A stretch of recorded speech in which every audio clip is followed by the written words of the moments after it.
Bom dia, gente, tudo bem? Muitas pessoas me perguntam por que às vezes eu sumo, né? Às vezes eu desapareço, às vezes eu, que nem diz o outro, eu entro na casinha. Então eu decidi que eu vou fazer entre os outros vídeos que eu vou fazer uma série sobre a fibromialgia para que pessoas como eu, que têm fibromialgia, que foram diagnosticadas agora com fibromialgia, possam saber como é que tem que lidar, como que tem que fazer, o que acontece, como o diagnóstico é difícil. Então, assim, enfim, tudo sobre fibromialgia.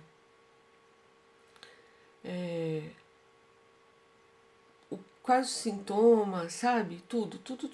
Então, eu vou ficar fazendo de pouquinho e em cada pouquinho eu conto uma coisa diferente, né? Então, eu vou começar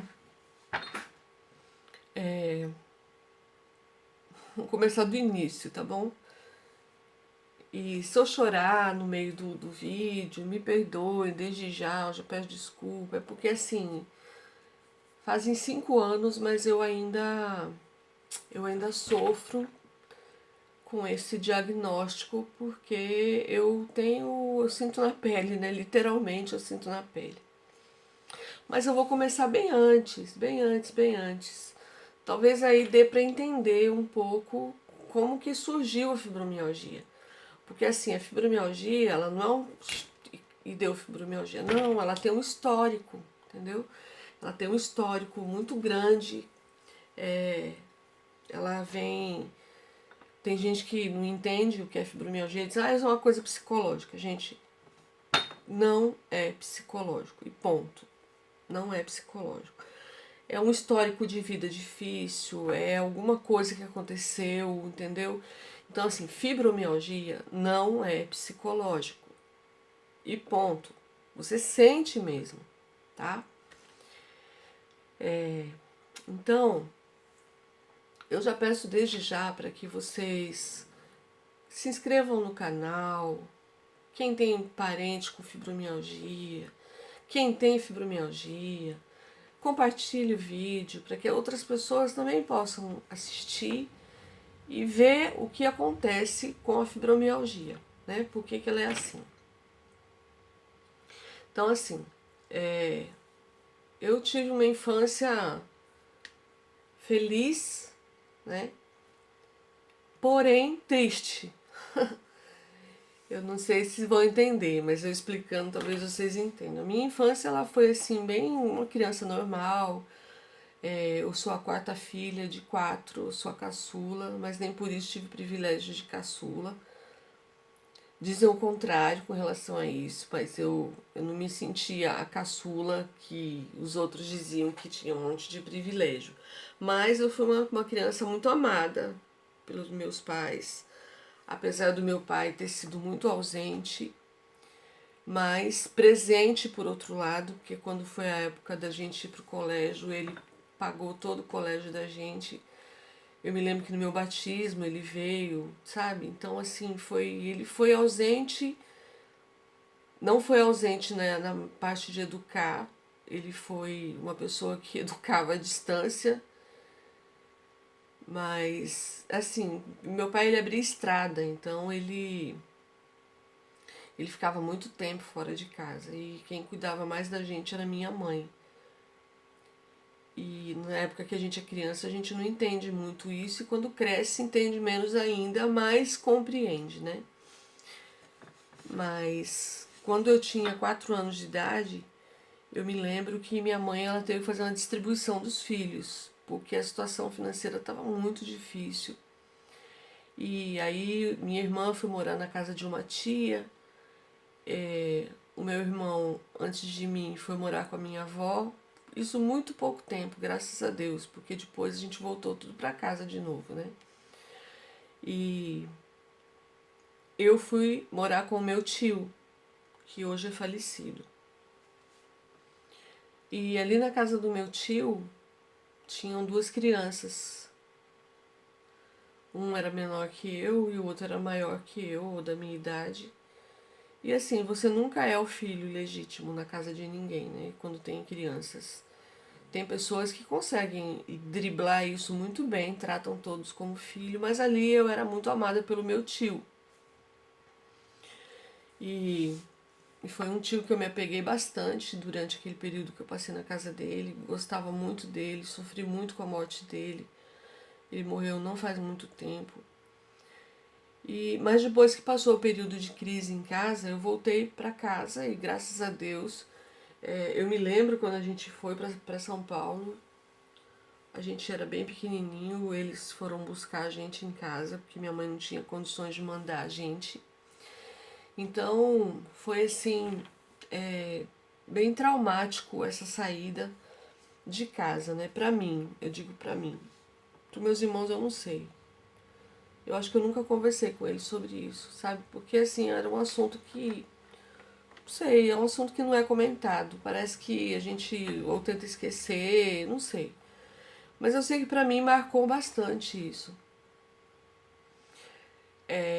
E aí a gente voltou pra casa e continuou aquela vida. Graças a Deus, gente, eu posso dizer assim, nunca a gente passou fome. Nunca.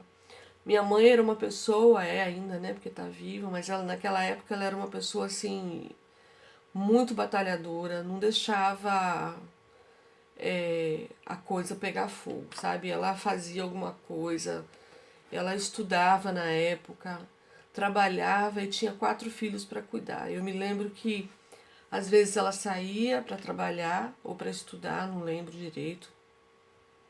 Eu era muito pequena. E ela deixava o meu irmão mais novo, mais velho que eu, cuidando de mim. E ele fazia o serviço direitinho, porque às vezes ela chegava em casa, ele tinha escondido fósforo, vela, tudo em cima do armário, porque ele tinha medo que eu pegasse o fósforo, ligasse e queimasse, me machucasse. Então ele com 5 anos, não, eu tinha. Desde pequenininho ele cuida de mim, né? Ele é 3 anos de diferença. Então imagina, quando eu era pequenininho, ele cuidava de mim. E meus irmãos iam pro colégio, os 2 mais velhos, né? E aí ele cuidava de mim e a gente ficava ali, e aí meus irmãos chegavam, dava comida pra gente, a minha irmã é mais velha, ela é 7 anos mais velha que eu. Então ela assumiu o papel de dona de casa muito cedo. Muito cedo ela tinha uma responsabilidade de cuidar de 3 crianças, a minha irmã. E ela era a mãezona, né? Porque mandona tava ali.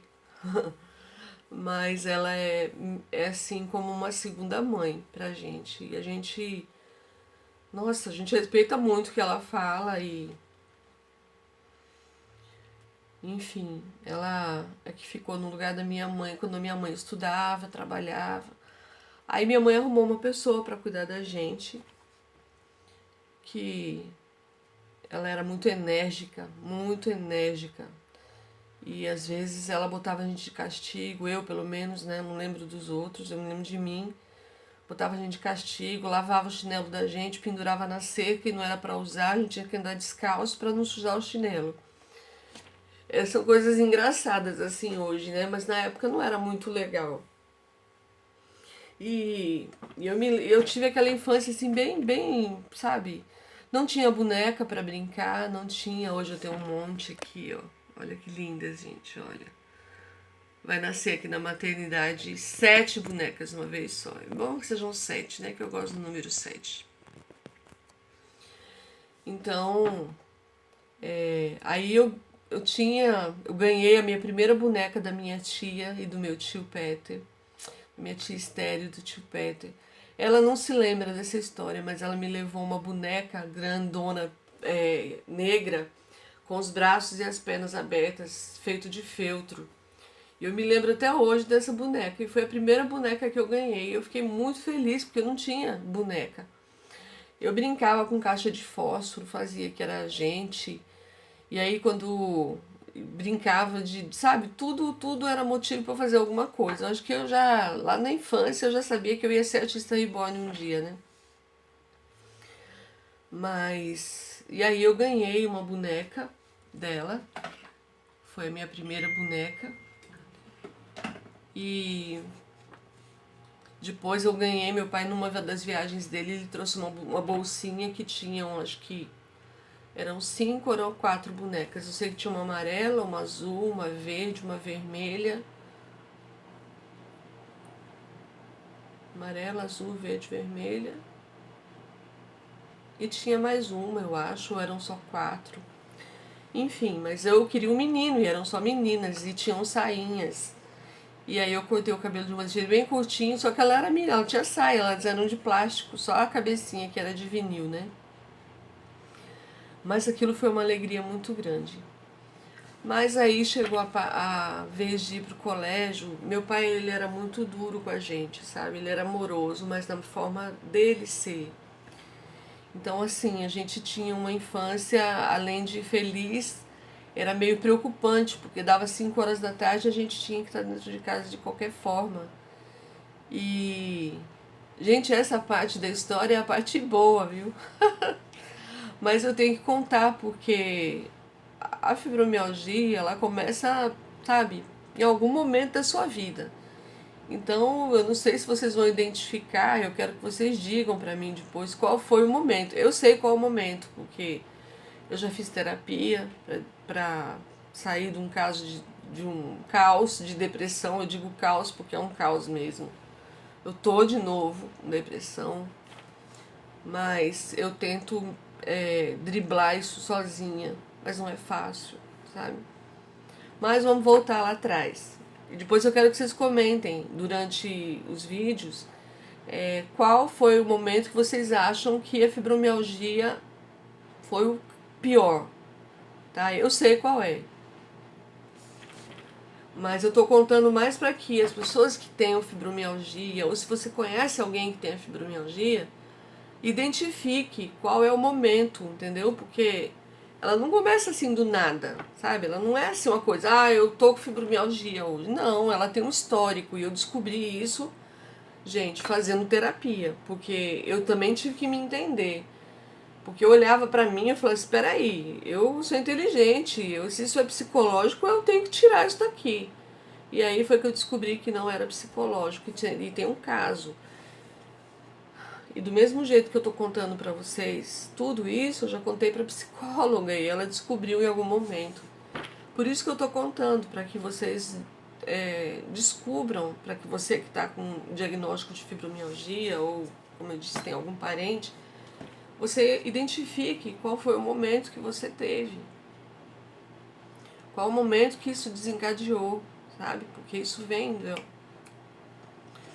com o decorrer da história, vocês vão entender, tá? Hoje eu tô dando um geral da infância, e no outro vídeo talvez eu dê um geral da adolescência, e depois um geral da vida de casada, e aí começam os sintomas, que eu vou dizer tudo pra vocês, como é o dia, o que aconteceu, tá? Para que vocês possam ir entendendo, e saber entender também quem um parente e alguém que esteja com fibromialgia, gente, porque a coisa mais difícil, e eu vou olhar bem para vocês, a coisa mais difícil da fibromialgia é entender o que o outro está pensando a seu respeito. Eu já parei de entender isso, tentar, né, entender, já parei, e porque assim, tem muita gente mal informada. Gente, o primeiro apoio que uma pessoa com fibromialgia precisa é da família. É o primeiro apoio. Eu digo família dentro de casa, sabe? Não estou dizendo família que mora fora da sua casa. A família que está dentro da sua casa, dentro do seu mundinho ali, dentro do seu dia a dia. Essa família. A outra vai vir daqui a pouco, tá? Mas a primeira é a que está ali dentro da sua casa. Então, voltando, né? Aí chegou a época do colégio, tudo. Aí eu ia pra cidade, voltava. Meus irmãos já não estavam mais em casa nessa época, eles estavam em Campinas. Eu morava no Paraná, eles estavam em São Paulo, em Campinas, e estudando. E aí ficou só eu e minha mãe, porque meu pai, ele tava nessa época, ele tava em Goiás. E aí minha mãe e eu, a gente ficou muito apegada, sabe? A gente se apegou demais e até hoje ela é meu tudo. Minha mãe é tudo pra mim, é abaixo de Deus. Ela é uma das pessoas que eu mais amo nessa vida e que eu entendo tudo que ela fez, da melhor forma que ela pôde fazer. Eu sei, tenho certeza disso, de que ela não recebeu quase nada do que ela passou pra gente. Além dos traumas, além das outras coisas, mas o amor que ela passou pra gente, ela passou melhor do que o que ela recebeu. Então eu entendo ela por isso. Pelas formas que às vezes ela agia, pelas formas que ela tratava. Eu entendo que o que ela passou pra gente foi muito melhor do que o que ela recebeu. Tenho plena convicção disso. Viu, mãe? Eu sei que a senhora vai assistir esse vídeo. E graças a Deus, hoje, esse ano, minha mãe faz 83 anos. E eu tenho a graça de ter a minha mãe. Hoje, dia...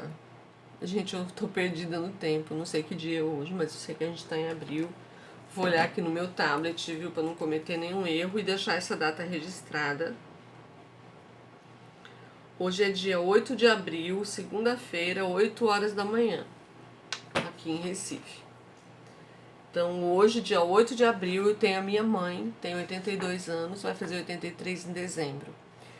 Então, a minha mãe, assim, ela sempre foi uma pessoa muito humilde, muito honesta, muito fiel, sabe? E, sim, aquela mãe que não era tão amorosa com os filhos, mas ela dava o melhor que ela podia.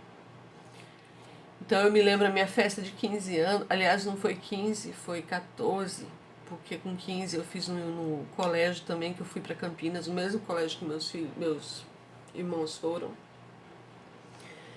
E aí ela fez a minha festa de 14 anos, que eu não esqueço até hoje. Eu era desbravadora, para quem não sabe, é um tipo de escoteiro, só que é da igreja adventista, né? E aí o clube de desbravadores foi todo, a gente tinha ido para um acampamento durante um dia só. E aí naquele dia de noite foi todo mundo para casa e minha mãe tinha feito bolo de cenoura, um monte de coisa assim, mas tudo, sabe, tudo simples, gente. Era uma festa, eu sabia que seria o meu último ano ali em casa, porque eu ia pro colégio ano que vem. Eu estava na 8ª série, formatura, tudo, e eu já iria pro colégio no início do ano. E eu estava fazendo 14 anos e era maio, então eu tinha ali mais o que, uns 7 meses, 8 meses, né, para desfrutar os meus amigos. Então ela fez bolo de cenoura, chá de erva cidreira, que, vamos dizer outro nome para quem conhece como capim santo, é porque aqui no Nordeste é capim santo, né? Lá em São Paulo a gente chama erva cidreira. Eu acho que para tudo a gente chama erva cidreira. Ah, o outro que aqui chama de cidreira, lá a gente chama de, acho que é melissa. Gente, faz muito tempo que eu tô longe do Nordeste, de São Paulo, viu? Do Sudeste, né? Então eu sei que foi uma festa e a gente tinha passado o dia num sítio, então a gente estava cheio de mexerica, cheio de coisa, sabe? Então a gente foi brincar de esconder mexerica. E quem achasse mexerica ganhava ponto. Mexerica, gente, aqui no Nordeste, laranja cravo. Aí a gente brincou disso. Eu sei que quando eles foram embora, e aquele dia foi um dia assim maravilhoso pra mim. E quando eles foram embora, minha mãe e eu, a gente foi limpar a casa. E a gente achou tanta mexerica escondida. Tinha mexerica assim em lugares inusitados, mas a gente achou um monte, sabe? Então aquele dia assim foi muito, muito legal pra mim. Se alguém tava lá naquele dia, gente, porque eu tenho vários amigos que eram no clube, que estão aqui que vão assistir talvez esse vídeo, né, que estão no meu Face. Gente, quem tiver aí, comente, diga, olha, eu tava lá, sabe? Porque assim, aquela data, gente, pra mim foi assim muito importante, vocês não fazem ideia. Porque eu acho que foi o primeiro aniversário que eu me lembro que foi comemorado E assim, de uma forma tão legal, sabe? Eu acho que se tivesse sido uma festa de arromba, não tinha sido tão bom do que como foi aquele dia. E, e aí passou o ano, né? E quando chegou no final do ano, eu tive que me separar da minha mãe para ir pro colégio.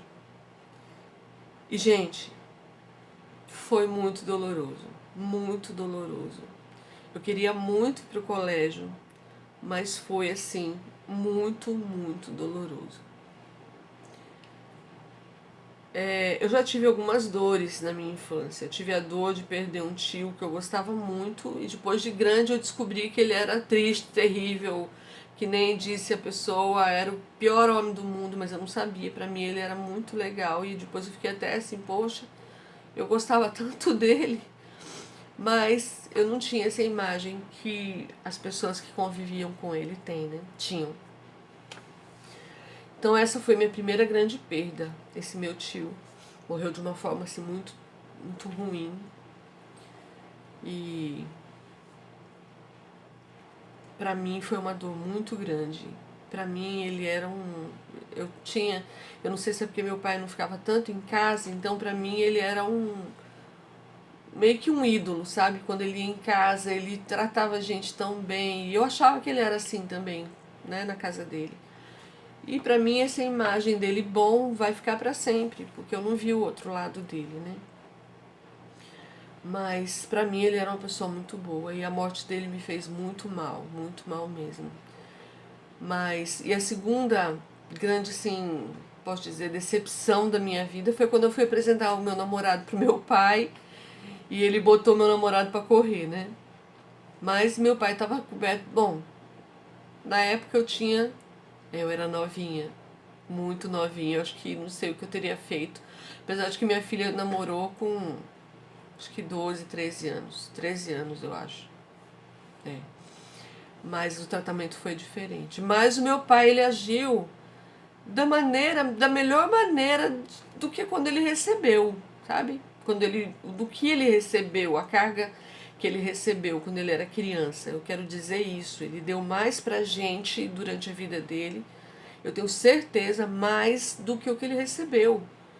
E, nossa, meu pai não era uma pessoa assim muito pra seguir o exemplo dele como homem, porque ele era assim, bem, sabe, bem namorador, posso dizer assim. Mas como fidelidade, honestidade, fidelidade eu digo fidelidade de mundo, não digo a parte de sexo, não estou dizendo disso, eu estou dizendo mundo. Fidelidade, honestidade, trabalhador, sabe? Meu pai, ele era um guerreiro. Quando ele faleceu, a minha irmã colocou, a rocha descansou. E foi mesmo, meu pai foi uma rocha. E meu pai, para vocês terem uma ideia, teve um tempo que ele tinha 4 filhos. E ele pagando colégio, caríssimo. Hoje eu pago o colégio para minha filha, que é a última que está estudando, terminando medicina. Eu fico imaginando às vezes, gente, o quanto meu pai devia trabalhar para poder ter condições de pagar o colégio, sabe? Então isso, nossa, essa parte de educação que ele deu pra gente, ele pode ter sido muito ausente, mas a parte de educação que ele deu pra gente, ele não estava presente, mas ele estava financeiramente, pagou, e ele não era rico não, gente.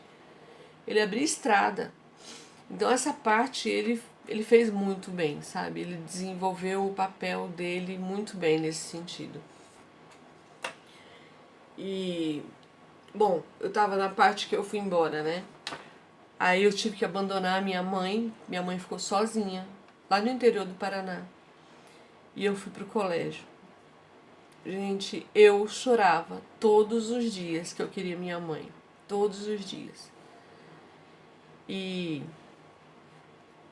assim, deixar a minha mãe sozinha, eu não sei se ela sabe disso, mas foi uma das piores coisas que eu tinha vivido até ali. Porque eu sabia que eu estava rodeada de um monte de gente. Ela também estava rodeada de um monte de gente. Mas eu não tinha mais ela perto e ela não tinha a mim. E, gente, naquela época, 1982, não existia internet. não existia celular e os correios demoravam demais. Por exemplo, eu mandava uma carta para minha mãe, eu mandava a carta assim, mãe, no final, né? Eu tô precisando de dinheiro para comprar um tênis. Meu tênis já tá furado. A carta ia. O meu tênis já estava furado. Até a minha mãe receber a carta, mandar o dinheiro entre duas folhas de papel sulfite, porque, gente, criança não podia abrir conta no banco. E eu acho que nem a minha mãe tinha conta no banco naquela época, não sei. Mas eu sei que, acho que, não sei se foi por trauma, mas eu abri conta para meus filhos, eles tinham acho que 2, 3 anos de idade. Eu abri como responsável e eles tinham a conta deles. E então quando eles foram pro colégio, para mim foi mais fácil, né? Mas na época que eu fui pro colégio, não. Para falar com a minha mãe, gente, minha mãe tinha que ir para a cidade, pegar um ônibus e ir para a cidade para poder ligar, para me chamar no colégio, me achar dentro de um colégio interno, para eu poder falar com a minha mãe. E era assim, tinha que ser muito rápido porque era muito caro. Então tinha uma telefônica que ela ia e ela, às vezes, na última vez, ela falava, ó, tal dia eu vou tentar ligar. Aí aquele dia eu já ficava meio esperta por ali, esperando ligação, porque era um colégio muito grande para me achar, né? E, e aí esse foi meu, assim, um dos traumas mais que me marcaram muito a a minha ida para o colégio, deixando a minha mãe para trás. Eu estava muito feliz para ir para o colégio, mas deixar a minha mãe para trás foi muito triste. Então, assim, esse foi um dos primeiros traumas que eu sofri na vida. Eu acho que o primeiro foi quando eu fui morar na casa do meu tio. O segundo trauma foi quando esse meu tio morreu num acidente. E o terceiro foi a ida e deixando a minha mãe para trás. Isso foi um dos terceiros traumas. Devem ter tido outros, mas esses foram os que mais me marcaram, sabe? Na minha infância. Então, por que, Rô, você está contando desde a infância? Para quem está entrando agora, talvez assistindo o vídeo, pulando as partes. Gente, a fibromialgia, ela é um processo que ela vai se desenvolvendo aqui dentro. E chega uma hora que seu corpo não aguenta. E ela para de fazer um hormônio, conforme disse o médico, que é necessário para que você fique bem. É um hormônio da felicidade, eu digo, né? Porque é um hormônio necessário para que você fique bem. Não lembro o nome, mas eu sei que quando eu estou muito feliz, o meu corpo libera bastante endorfina, o que supre a falta desse outro que não faz. Teve um médico que disse pra mim que o meu corpo, eu trabalho só com uma parte do meu cérebro. Desculpa. Ai, é rinite, gente, não é gripe não. Então, meu cérebro trabalha só uma parte do meu cérebro, eu consigo controlar somente ele. E